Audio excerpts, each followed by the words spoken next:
Tim voli pantai putri Indonesia yang menurunkan Dita Yuliana dan Jasita Utami berhadapan dengan tim voli pantai Kazakhstan, Irina Sibalova dan Yekaterina Lashuta. Di babak pertama, tim voli pantai Indonesia langsung bermain agresif dengan terus menyerang dan melakukan smash keras ke jantung pertahanan tim Kazakhstan. Alhasil di babak ini Indonesia menang dengan skor 21-11. Di babak kedua tim Indonesia tidak mengendurkan serangan.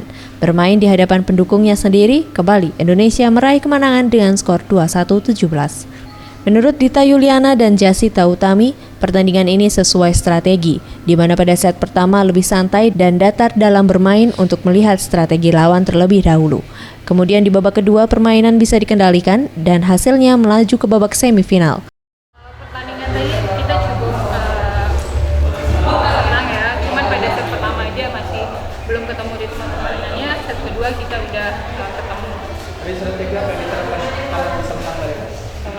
Strategi sih udah dikasih sama coachnya, jadi kita ngikutin apa yang coach. Di babak semifinal yang akan dipertandingkan besok Sabtu 17 Oktober 2015, tim voli pantai Indonesia 1 akan berhadapan dengan tim Indonesia 2. Persiapan yang dihadapi besok hanya menjaga stamina dan kebugaran, dikarenakan lawan yang dihadapi adalah tim Indonesia 2. Ferry Jatinugroho, Richard Sugiarto, Sriwijaya TV.